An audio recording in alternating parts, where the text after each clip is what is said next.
Today we're talking about the fall feasts.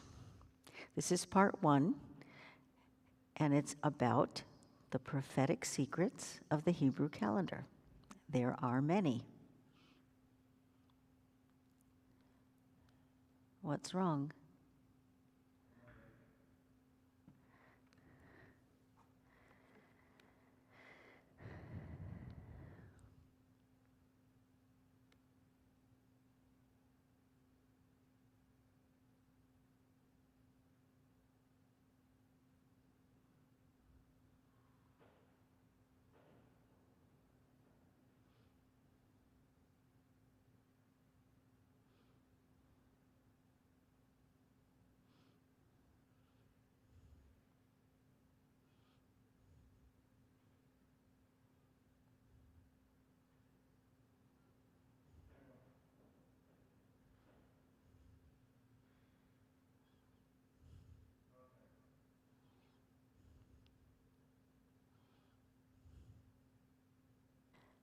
Today we're talking about the fall feasts. This particular session is the prophetic secrets of the Hebrew calendar.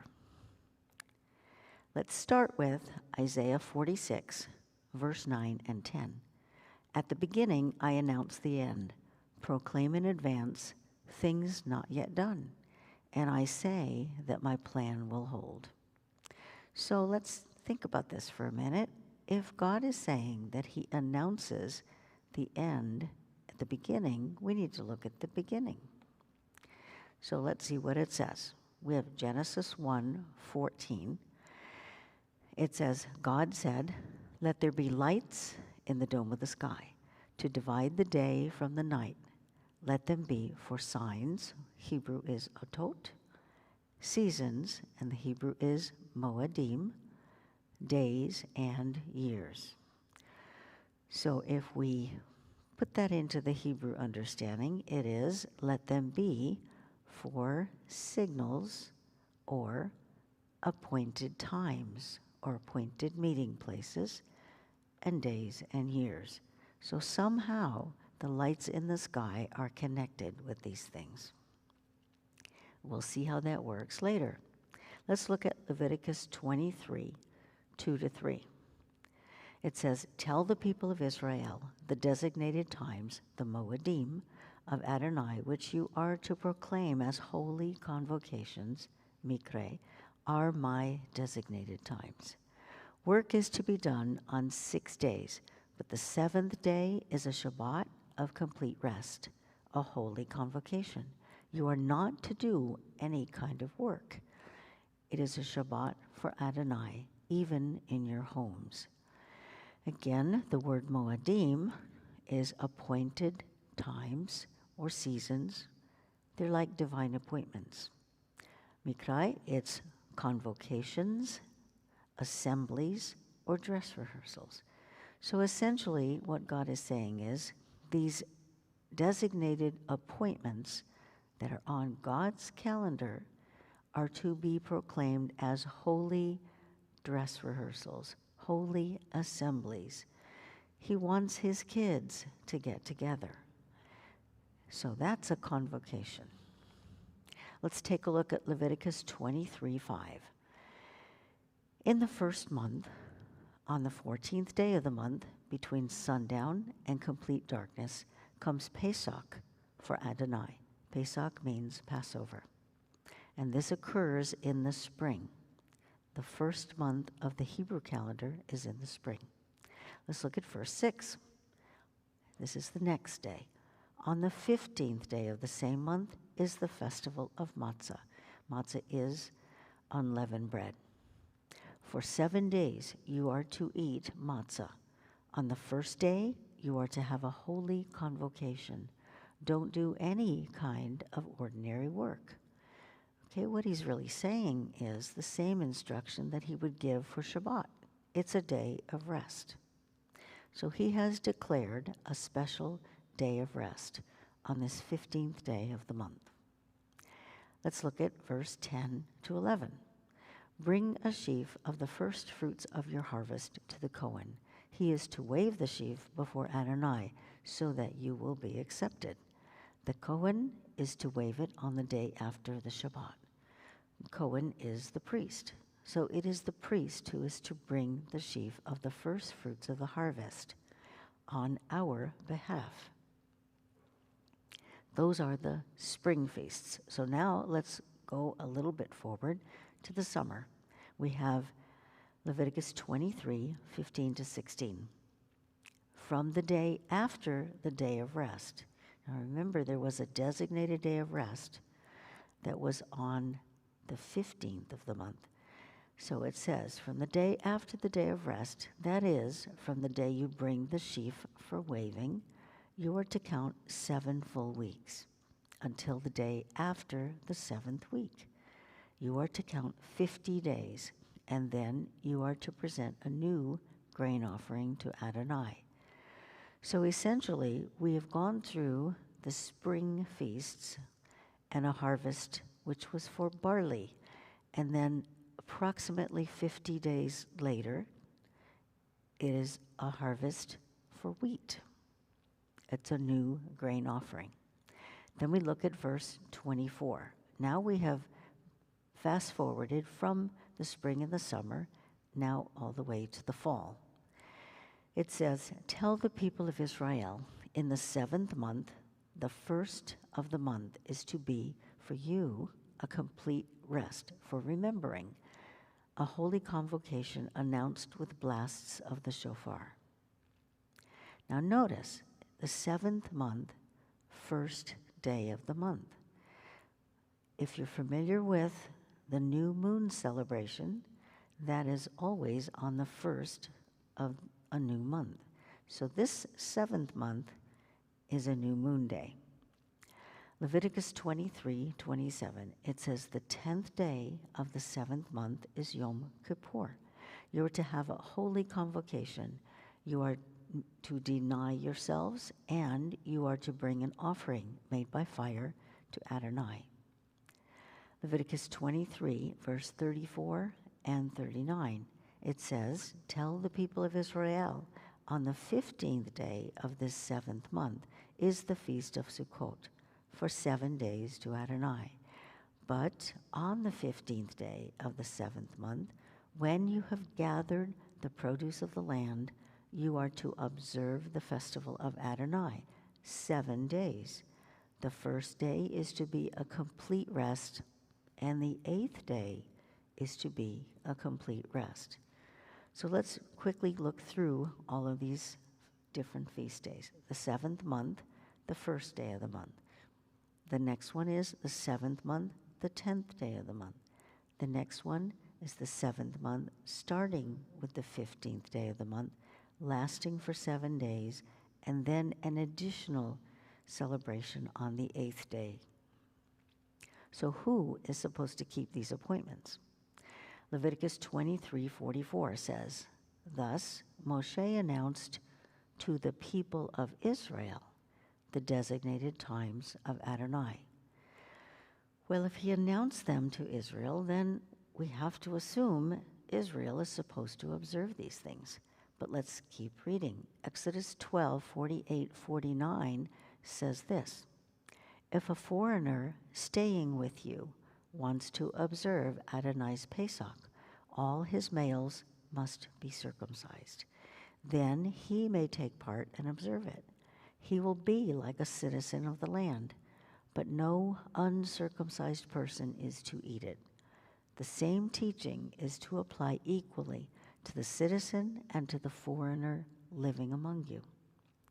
Well, what is he saying here?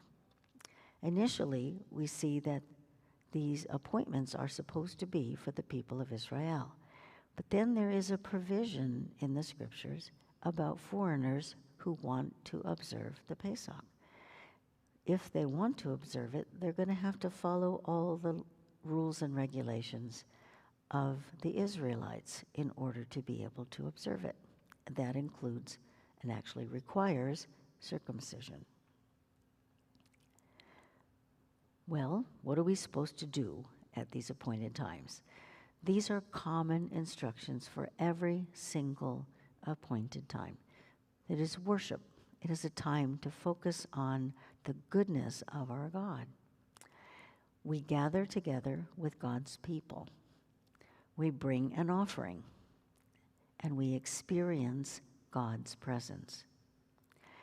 Now notice, I didn't say anything about any special meals here, but most of them do have special meals. There is one that does not, and that one is a fast day. Let's take a look at Isaiah 66:23. It says, every month on Rosh Chodesh, which is the new moon, and every week on Shabbat, everyone living will come to worship in my presence, says Adonai. So who does not have to? Well, all the dead people don't have to, but everyone living is going to come to worship in his presence. And on what days? His designated celebrations. Every month on the new moon, that's the first day of each month. And every week on Shabbat, that is the seventh day of each week. 2 Chronicles 2 and 3. Chapter 2, verse 3. I am about to build a house for the name of Adonai my God, for offerings presented every morning and evening on the Shabbats at every Rosh Chodesh and at the designated times of Adonai our God. This is a perpetual regulation for Israel. Again, it is for Israel. But remember, we had a provision for the foreigner who wanted to celebrate. So let's take a look at this more carefully. This is about offerings that are designated on designated days. There are some scriptures that we're going to look at later, and we'll see what those offerings are. Let's look at Leviticus 23, 1-3. Adonai said to Moshe, tell the people of Israel the designated times, again, his appointments, the designated times of Adonai, which you are to proclaim as holy convocations. These are assemblies for God's kids, are my designated times. Work is to be done on 6 days, but the seventh day is a Shabbat of complete rest, a holy convocation. You are not to do any kind of work. It is a Shabbat for Adonai, even in your homes. Let's look at Deuteronomy 16, 16-17. This is telling us about specific ones of these designated times. They have a special significance. People are supposed to gather together in Jerusalem. Let's take a look at that. It says, 3 times a year, all your men are to appear in the presence of Adonai your God in the place which he will choose. At the festival of Matzah, which is unleavened bread, the festival of Shavuot, which is the wheat harvest, and at the festival of Sukkot, which is at the end of the year. It's the Feast of Tabernacles. They are not to show up before Adonai empty-handed, but every man is to give what he can in accordance with the blessing Adonai your God has given you. So we see we are supposed to bring an offering of some sort. And it seems to be in line with how much we have prospered. Every man is to give what he can, accordance with the blessing Adonai your God has given you. These are 3 festivals during the year for 3 specific harvests. The matzah is for the harvest of barley. The festival of Shavuot is for the harvest of the wheat. The festival of Sukkot is the harvest of pressed grapes and threshed wheat. Notice, pressed grapes. That means the grapes are not freshly taken off the vine. They are produced into a wine. We have threshed wheat, which means it has now been produced into flour.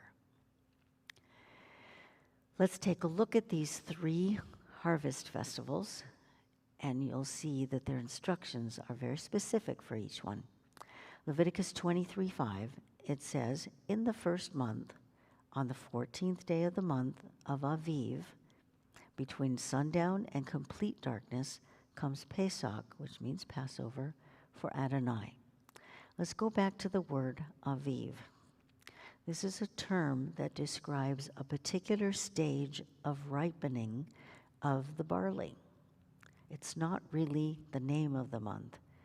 It's basically attached to the fact that this month is when the barley is inspected for a certain stage of ripening. When it has ripened to that stage, then they collect enough to make a first fruit offering to the temple. It's also worthy to note that we started with the scripture that says, in the end, he tells us, in the beginning, he tells us the end. Well, these are prophetic words that tell about something that's coming later. He's talking about the 14th day of the month between sundown and complete darkness. It so happens that Yeshua was crucified on the 14th day of the month between sundown and complete darkness. On this first pilgrimage feast, we have a second day, and that is in Leviticus 23, 6-7. It says, on the 15th day of the same month is the festival of matzah. For 7 days you are to eat matzah. On the first day you are to have a holy convocation. Don't do any kind of ordinary work. Bring an offering made by fire to Adonai for 7 days. So what is this prophetic about? What is it pointing to? Well, this was the night when everyone would eat the Passover lambs. They would be sacrificed in the afternoon and roasted and ready for dinner on the evening of the 15th. And they were eaten with matzah and with bitter herbs. And it so happens this was Yeshua's first day in the tomb. Now we look at Leviticus 23, 9-14. Adonai said to Moshe, tell the people of Israel, after you enter the land I'm giving you and harvest its ripe crops, you are to bring a sheaf of the first fruits of your harvest to the Cohen. He is to wave the sheaf before Adonai so that you will be accepted. The Cohen is to wave it on the day after the Shabbat. This would have been the third day that Yeshua was in the tomb. And in Colossians 1:18 and in Revelation 1:5, Yeshua is called the firstborn from the dead. And this lines up with the day of the first fruits. He is the firstborn from the dead. He rises on this day. Leviticus 23, 15-18. This is the second pilgrimage feast we're heading toward.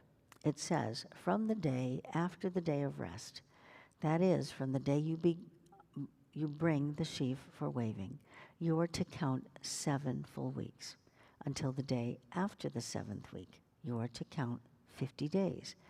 Then you are to present a new grain offering to Adonai. Bring bread from your homes for waving, 2 loaves made with 1 gallon of fine flour, baked with leaven as first fruits for Adonai. Notice, this offering of bread has leaven in it. Remember, when we were looking at Passover, it was about unleavened bread. Leaven is the yeast that makes the bread rise. And in the New Testament, there's a reference to leavening the whole lump of bread. Leaven was looked at as a foreshadowing of sin. And if we have sin in our lives, just a little bit, it will enlarge and affect all of our body, all of our mind, all of our life. So we're going to look at that leaven in a minute. So this is for Shavuot, which means weeks. We are counting the weeks to get up to Shavuot. When we get to Shavuot, this is the same day that Torah was given to Moses, the 10 Commandments. In the New Testament, it is the same day that the Spirit was given to the believers. The word Pentecost probably comes to your mind for that. Penta means 50. So it is about counting 50 days to get to that specific day. Let's look at Leviticus 23, 24, and 25. It says, "Tell the people of Israel, in the 7th month, the first of the month," again, new moon day, "is to be for you a day of complete rest for remembering. It's a holy convocation announced with blasts on the shofar. Do not do any kind of ordinary work. Bring an offering made by fire to Adonai." Now, what's interesting about this passage is that we're supposed to make blasts on the shofar, and they're supposed to be announcements of something. But the scripture doesn't really tell us what we're announcing. It just says, make the announcements with the blasts. Again, this is the 7th month, day 1. It's called the Feast of Trumpets, or also called Yom Teruah. Yom means day, Teruah means shout. It is the day of a shout. We make a lot of noise on this day. Leviticus 23, 27, and 28 says this: "The 10th day of the 7th month is Yom Kippur. You are to have a holy convocation. You are to deny yourself, and you are to bring an offering made by fire to Adonai. You are not to do any kind of work on that day, because it is Yom Kippur, to make atonement for you before Adonai your God." So let's look at this carefully. This is the 7th month on day 10. Yom Kippur means the day of covering. If we think back to the first time we can think of someone covering themselves, that would be Adam and Eve. They sinned against God, and they made a covering for themselves to hide themselves from God. And that covering was fig leaves. Then we look forward into the time of Moses, and there were different animal sacrifices that were made, which was to atone for people's sins. These were the coverings for people's sins. So Yom Kippur is the day of atonement, the day of covering our sin. Then we go forward to the 3rd pilgrimage feast. This is the final harvest of the year. This is Exodus 23:16. It says, "Last, the festival of ingathering at the end of the year, when you gather in from the fields the results of your efforts." Notice the word ingathering. That's going to come up later. Numbers 29:12. It says, "On the 15th day of the 7th month, you are to have a holy convocation." There it is again. God's kids are supposed to get together on this day. "You are not to do any kind of ordinary work, and you are to observe a feast to Adonai 7 days. Again, 7th month. This is day 15 when it starts, but it goes all the way through to day 21. It is known in Hebrew as Sukkot. And sukkah is a word which means tent or temporary dwelling place. And Sukkot is plural for sukkah. This is also called the Feast of Tabernacles, because we all are living in little tabernacles. Numbers 29:35 and 36 says this: "On the 8th day," well, 8th day what? Is it the 8th day of Tishri? No. We were just talking about the 7 days of the Feast of Sukkot. So this is the day after that, the 8th day. "You are to have a festive assembly.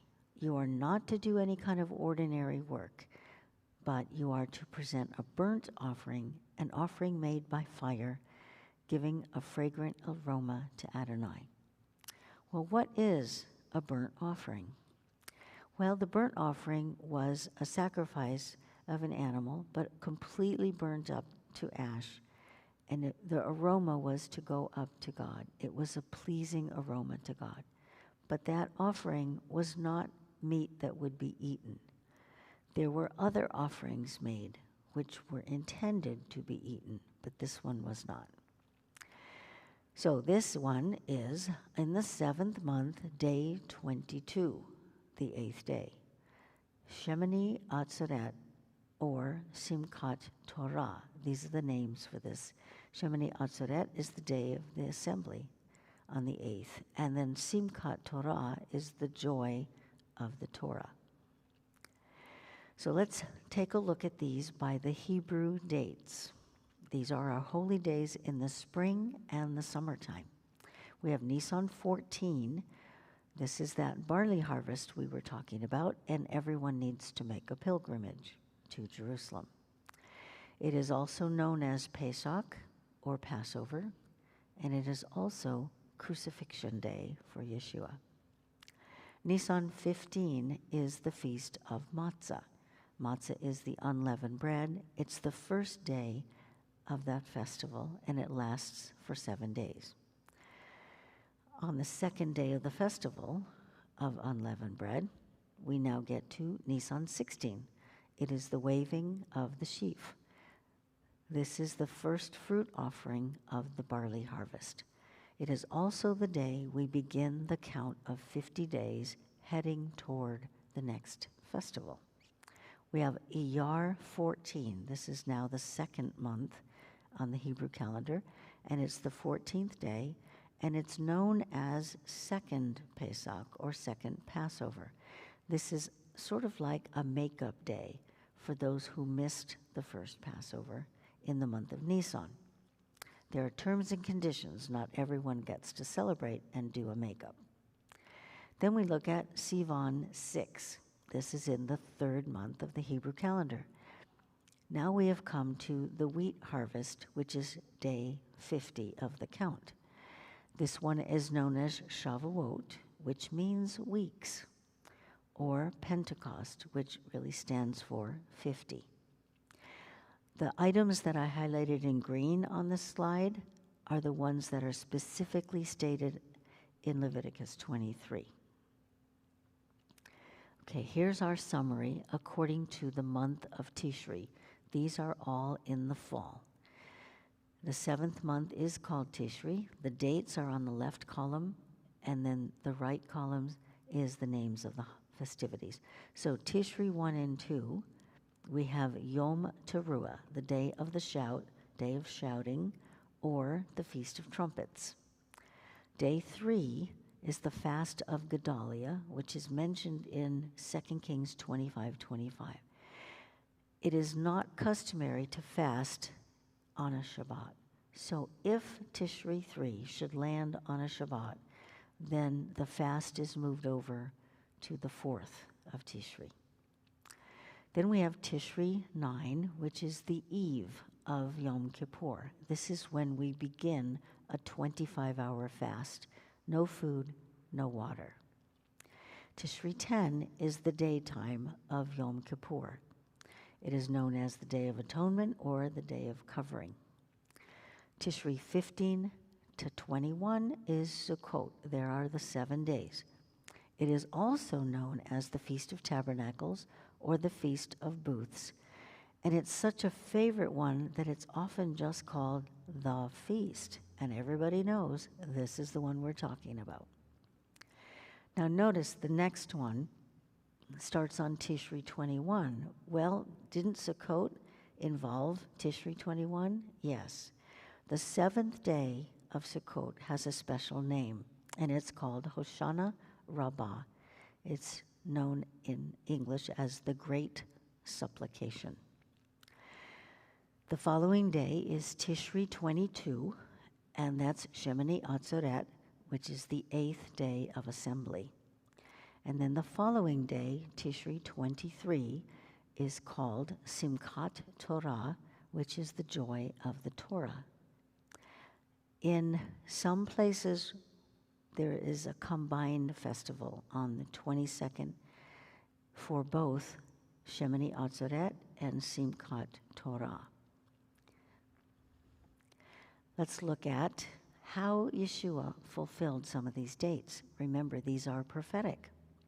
Exodus 12, 3 to 7 says this: Speak to all the assembly of Israel and say, on the 10th day of this month, what month? Nisan. It's the first month on the Hebrew calendar. On the 10th day of this month, each man is to take a lamb or kid for his family. Your animal must be without defect, a male in its first year. You are to keep it until the 14th day of the month, and then the entire assembly of the community of Israel will slaughter it at dusk. Take some of the blood and smear it on the two sides and the top of the door frame at the entrance of the house in which they eat. So how is this prophetic? Well, 10th day of the month is the day that they would take the lambs and begin to inspect them from the 10th until the 14th, when they were going to slaughter the lamb as a sacrifice to Adonai. So they wanted to make sure that these lambs were perfect, without any defects, no blemishes whatsoever. So on the 10th, this was Lamb Selection Day. They picked the lamb that they were going to observe for the next few days. So why is this prophetic? Well, let's take a look at what happened on the 10th.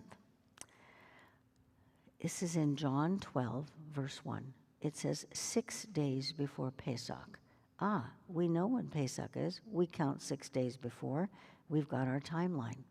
It says, Yeshua came to Bethania, which is Bethany, where Elazar, that's Lazarus, where Lazarus lived, the man Yeshua had raised from the dead.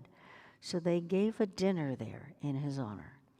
And then it says in verse 12, the next day, this is now Lamb Selection Day, the large crowd that had come for the festival heard that Yeshua was on his way into Jerusalem. They took palm branches and went out to meet him, shouting, Blessed is he who comes in the name of Adonai, the King of Israel. So imagine that. Here they are on Lamb Selection Day. This is the day they're supposed to decide which lamb they're going to determine has no defects. And who shows up on Lamb Selection Day but Yeshua himself? He's there to be inspected by the people. Let's go back to Exodus 12, 18 and 19.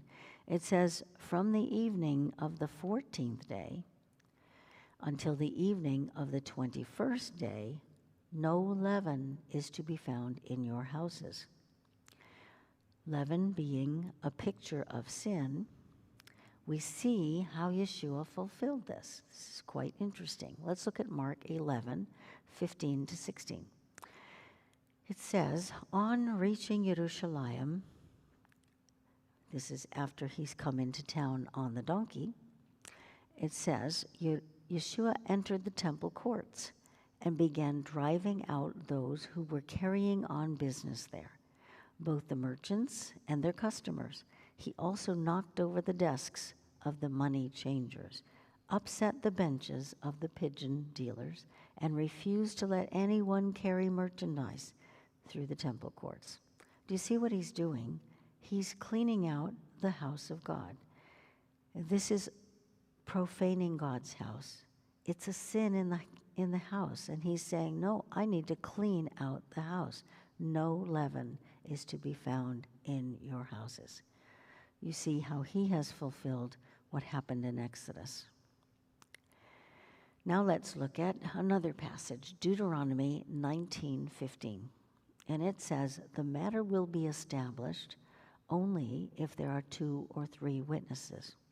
What this is referring to is sometimes a court of law where someone would be accused of a crime, and there had to be 2 or 3 witnesses who would testify against them in order for a conviction to take place. Well, here we fast forward to Luke 23, and this is 13 to 15, and we see how Yeshua has fulfilled this particular passage. It says, Pilate summoned the head Kohanim, the priests, the leaders, and the people, And he said to them, "You brought this man before me on a charge of subverting the people. I examined him in your presence. I did not find the man guilty of the crime you are accusing him of, and neither did Herod. Clearly, he has not done anything that merits the death penalty." So what do we see in this passage? He is the Lamb without defect. Pilate has confirmed it as one of the witnesses. Herod has confirmed it as one of the witnesses. So he is being confirmed as the Lamb without defect, and he passes inspection. Let's look at Leviticus 23, verse 5, and this is again concerning the festivities for Passover.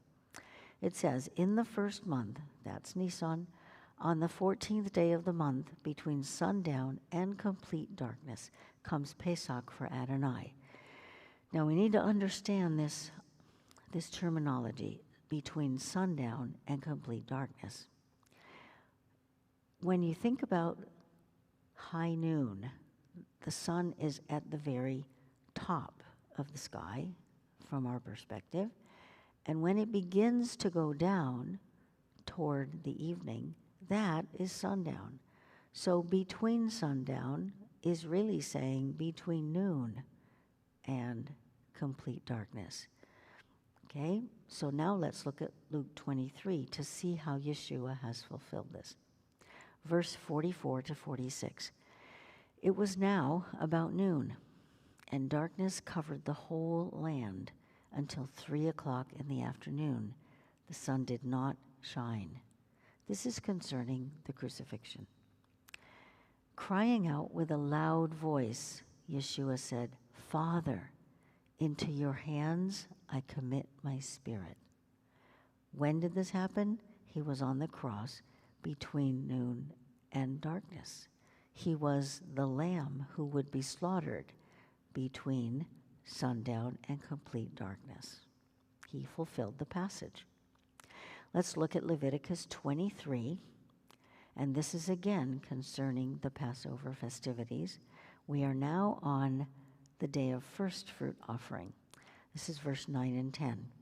"Adonai said to Moshe, 'Tell the people of Israel, after you enter the land I'm giving you and harvest its ripe crops, you are to bring a sheaf of the first fruits of your harvest to the Kohen. He is to wave the sheaf before Adonai so that you will be accepted. The Kohen is to wave it on the day after the Shabbat." Let's look at Colossians 1:18. It says, "He," Yeshua, "is the beginning, the firstborn from the dead, so that he might hold first place in everything." So he is essentially our first fruit offering. He's first in everything.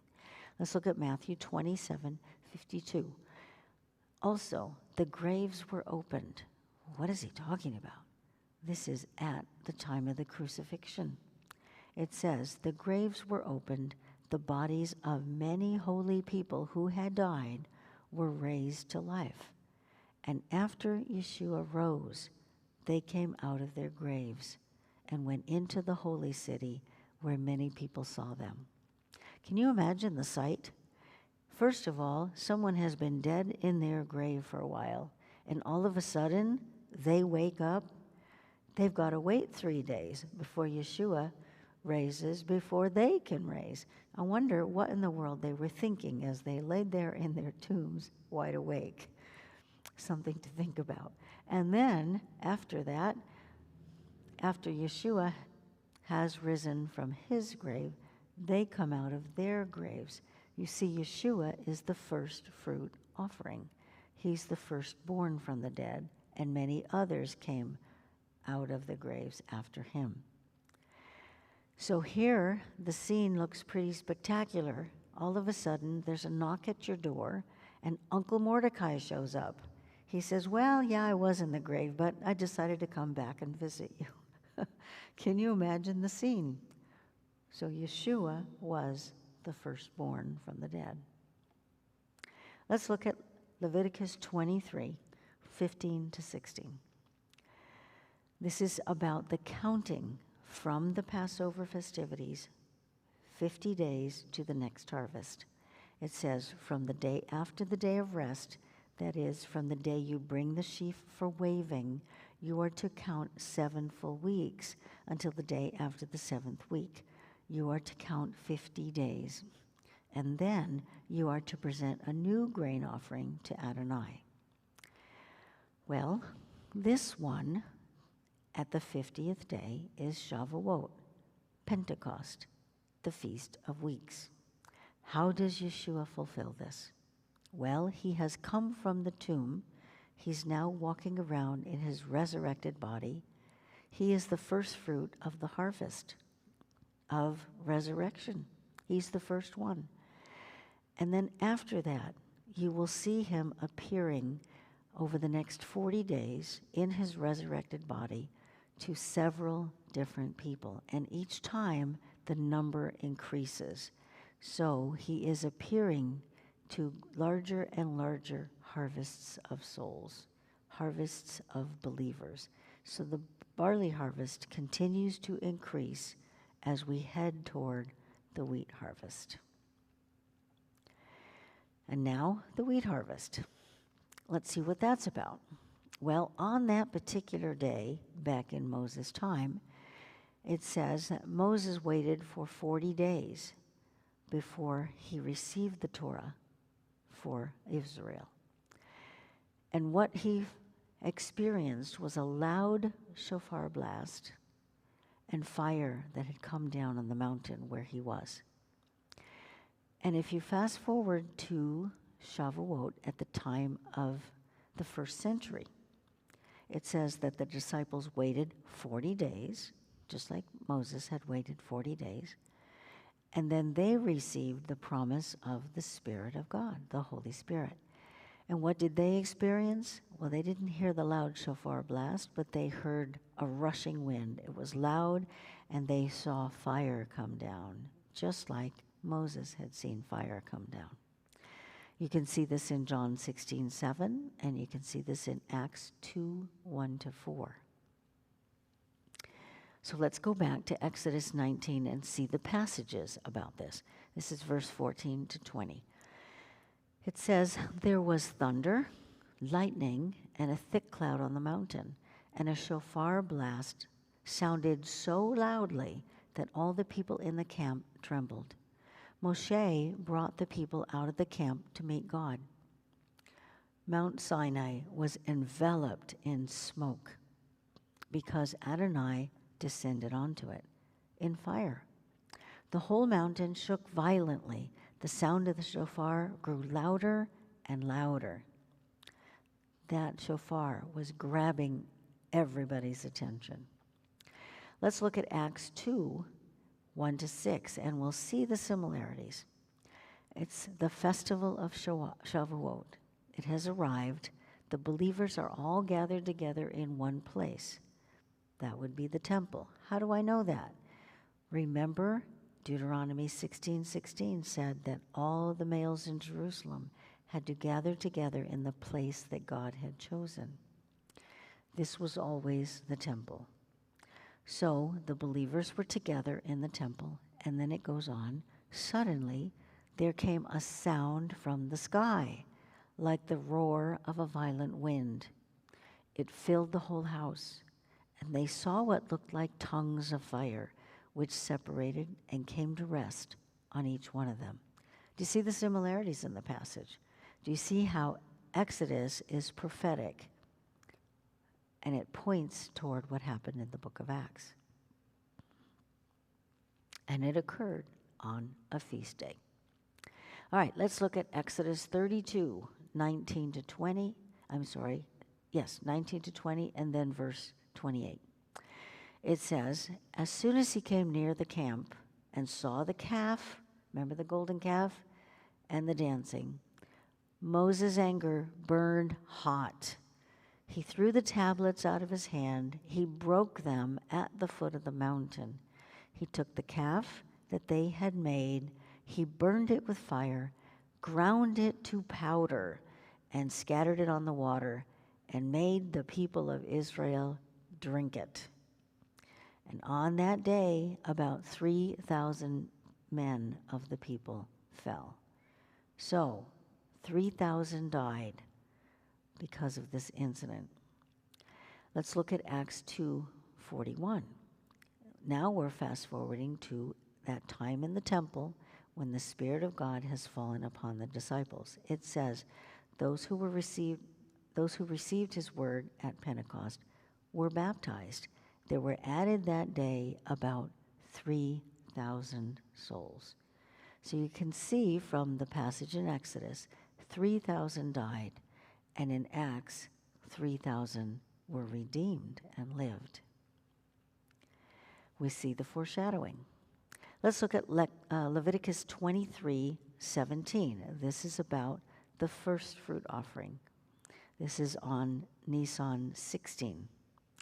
It says, you must bring bread from your homes for waving, 2 loaves made with 1 gallon of fine flour, baked with leaven, as first fruits for Adonai.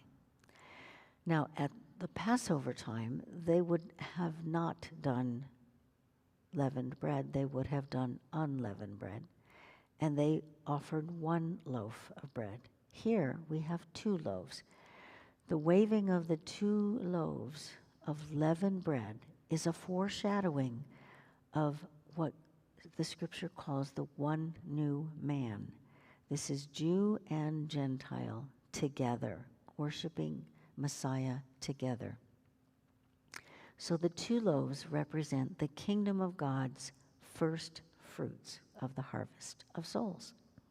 John 10:16, it says, also I have other sheep which are not from this pen. This is Yeshua talking. He says, I need to bring them. They will hear my voice, and there will be 1 flock, 1 shepherd. So who are the other sheep? Well, I don't know if you remember when Yeshua was challenged about who he was actually talking to and who he was going to bring miracles to. He said, I have come for the lost sheep of the house of Israel. But then in John 10, he refers to these other sheep. Is it possible that he's referring to the Gentiles? Because there's the sheep of the lost house of Israel, and then there's the other sheep. Let's look at Ephesians 2:14-19. This is about the one new man. It says, he has made us both one and has broken down the hostility which divided us in order to create in union with himself from the 2 groups a single new humanity, and thus make shalom, which is peace, in order to reconcile to God both in a single body. So there is the 2 loaf offering. It's leavened. Now let's look at Deuteronomy 9. This is again about the golden calf incident. It says in verse 18-21, then I, Moshe, fell down before Adonai as I had the first time for 40 days and nights, during which time I ate neither food nor drank water, all because of the sin you committed. What was the sin? The golden calf they were worshiping. Why did they do that? Because Moses was up on the mountain for a long time. They were thinking, maybe he's not coming back. We've got to create another god. That was about the golden calf. So he says, because of the sin you committed, that's why I'm up here doing this 40-day fast. And he says it was because you were doing what was evil in the sight of Adonai and thus provoking him. So how does Yeshua fulfill the 40 days? We look at Luke 4:1-3. It says, then Yeshua, filled with the Ruach HaKodesh, returned from the Jordan, where he had been baptized, and was led by the Spirit in the wilderness for 40 days of testing by the adversary. During that time he ate nothing, and afterward he was hungry. Can you see how Moses and his 40 days of fasting is a foreshadowing of Yeshua and his 40 days of fasting. So let's take a look now at the 7th month. This is Yom Teruah. Some people call it Coronation Day.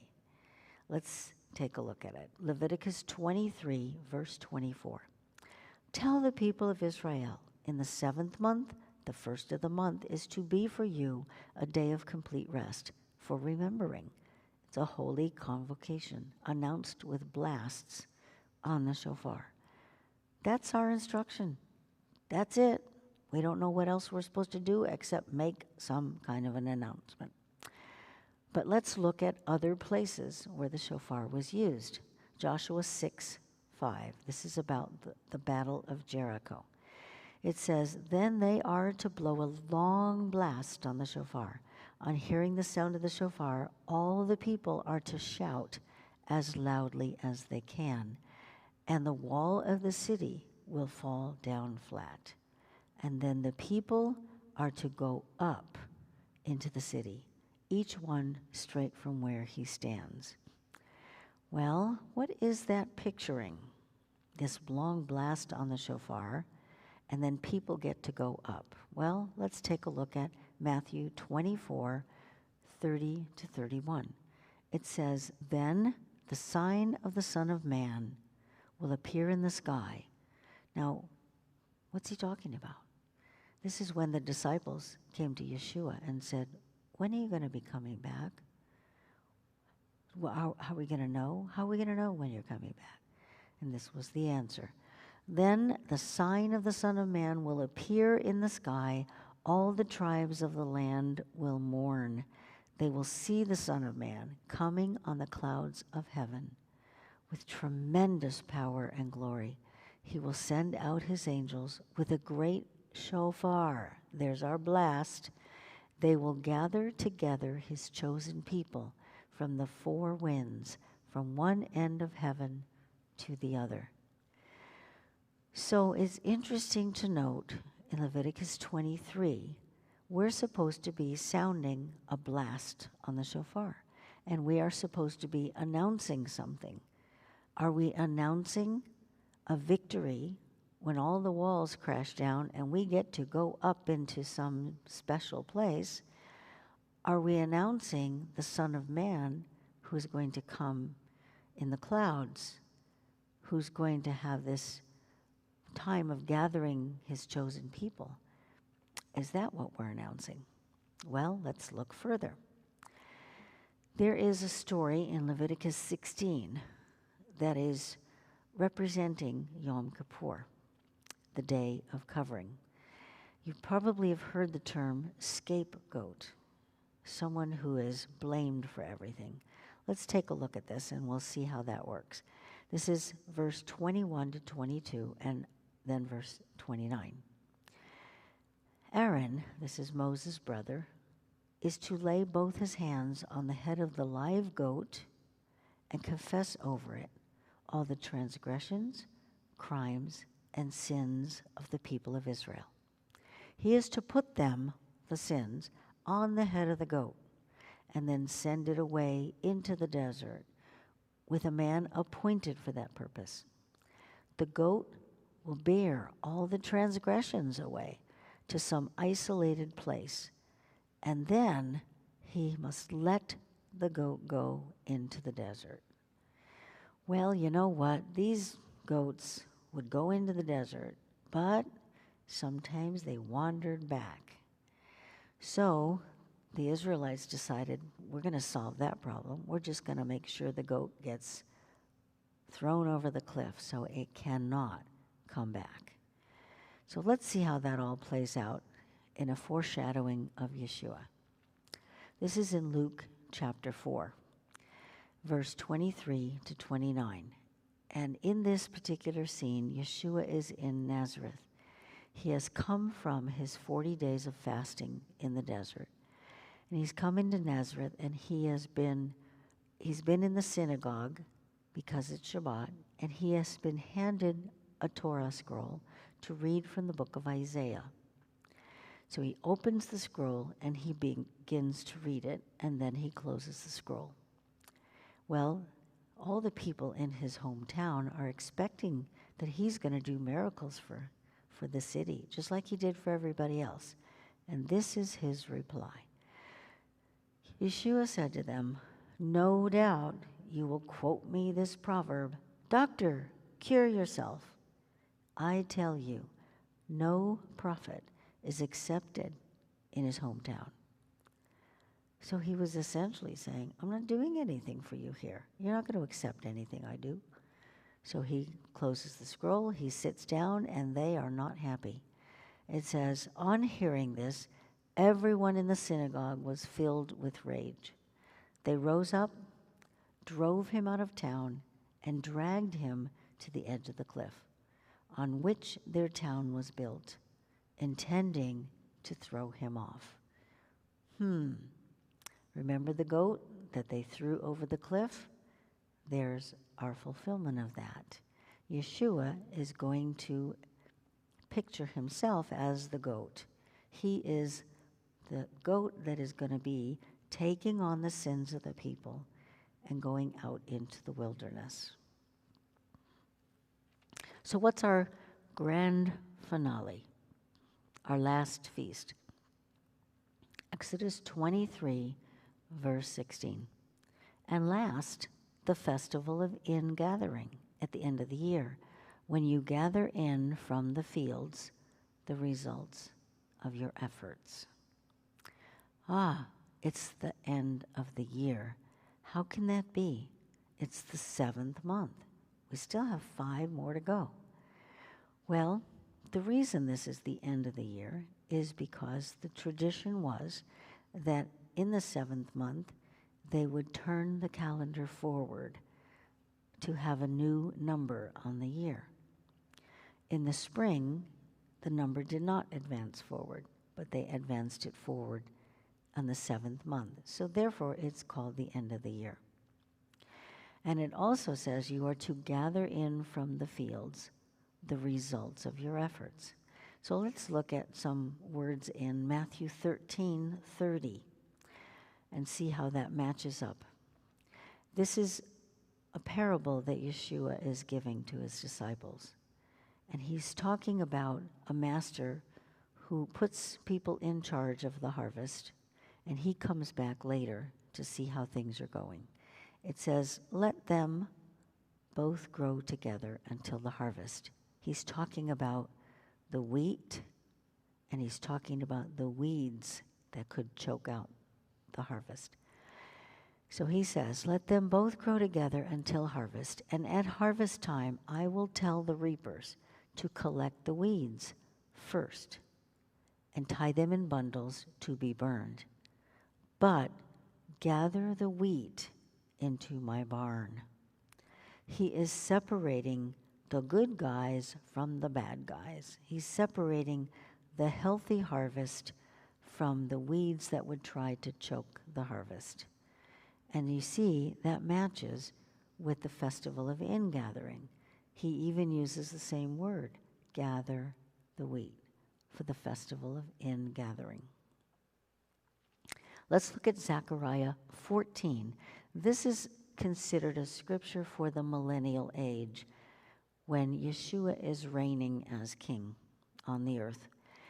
It says, verse 16, finally, everyone remaining from all the nations that came to attack Jerusalem will go up every year to worship the king Adonai Tsavuot and to keep the festival of Sukkot. Wow, did you catch that? These are the nations that attacked Jerusalem. They probably weren't celebrating the feast days. They attacked the Israelites. They attacked the Jewish people. But he says they are going to go up to worship the king on the festival of Sukkot. Goes on, and it says, if any of the families of the earth does not go up to Jerusalem to worship the king, Adonai Tsavuot, then no rain will fall on them.